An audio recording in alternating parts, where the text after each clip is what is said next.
दोस्तों, हिंदू धर्म में देवी देवताओं की पूजा करते समय उन्हें विभिन्न प्रकार के भोग लगाए जाते हैं। कहा जाता है कि भोग लगाए बिना पूजा पूरी नहीं होती। लेकिन दोस्तों, क्या आप जानते हैं कि उड़ीसा स्थित पुरी के जगन्नाथ जी को पान की सेवा दी जाती है। कहते हैं कि भगवान जगन्नाथ जी को पान बहुत प्रिय है। आइए आज के इस वीडियो में जानते हैं इसके पीछे की एक रोचक कहानी। 15वीं सदी के पुरी में ग्रैंड रोड पर रघुनाथ दास नामक एक पानवारी की छोटी सी दुकान थी। उड़िया रामायण के प्रसिद्ध कवि बलराम दास रोज देखते थे कि दो लड़के, एक का रंग गोरा और दूसरे का रंग सांवला, रघुनाथ दास जी के दुकान पर आते थे और 2 पान बनाने कहते थे। रघुनाथ जी लड़कों को 2 पान बनाकर देते थे और वे दोनों बिना पैसे दिए वहां से चले जाते थे। यही सिलसिला रोज चलता रहा। कवि बलराम दास जी भी ये सब देखकर हैरान रह गए। उन्होंने रघुनाथ जी से इन दोनों युवाओं के बारे में पूछने का निश्चय किया। एक दिन कवि बलराम दास जी रघुनाथ की दुकान जाते हैं और उससे पूछते हैं, रघुनाथ जी, आप उन 2 लड़कों से पैसे क्यों नहीं लेते? रघुनाथ जी ने बड़े भोलेपन से जवाब दिया कि वे उन दोनों के आकर्षण में खो जाते हैं और पैसे मांगना भूल जाते हैं।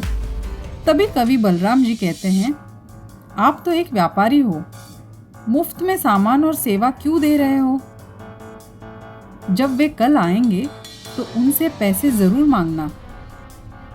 रघुनाथ जी को यह बात सही लगी और उन्होंने लड़कों से पैसे मांगने का फैसला किया।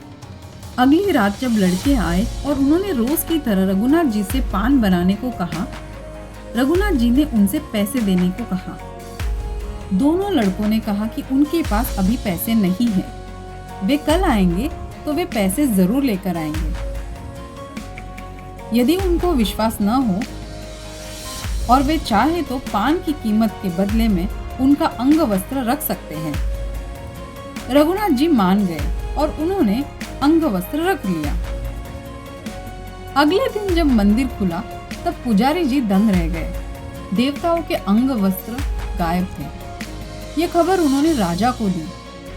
प्रभु के वस्त्र गायब होने की खबर सुनते ही कवि बलराम दास जी राजा के पास पहुंचते हैं और उन्हें बताते हैं कि अंग वस्त्र पान विक्रेता रघुनाथ की दुकान में है। राजा और उनके आदमी रघुनाथ दास की दुकान पर जाते हैं और वह देखते हैं कि वाकई में प्रभु के अंग वस्त्र उसी के दुकान में थे। रघुनाथ जी राजा को पूरी कहानी विस्तार से सुनाते हैं। राजा को अपने कानों और आंखों पर विश्वास ही नहीं होता। वो प्रसन्नता से रघुनाथ जी को गले लगाते हैं और कहते हैं, रघुनाथ, आप बहुत भाग्यशाली हो। आपने जो देखा वह किसी ने नहीं देखा। इतने सारे संतों भक्तों ने प्रभु को देखने के लिए क्या नहीं किया और उनमें से कितने असफल रहे, और आप रघुनाथ इतने दिनों से महाप्रभु को साक्षात देख पा रहे थे। कितने धन्य हो आप, जो आपका पान खाने के लिए स्वयं प्रभु अपने महल से नीचे आए। दोस्तों, कहते हैं तब से महाप्रभु जगन्नाथ जी की सेवा में पान देने की प्रथा है। ये जिम्मेदारी आज भी रघुनाथ जी के वंशज पीढ़ियों से निभा रहे हैं। दोस्तों, आज की कहानी में बस इतना ही।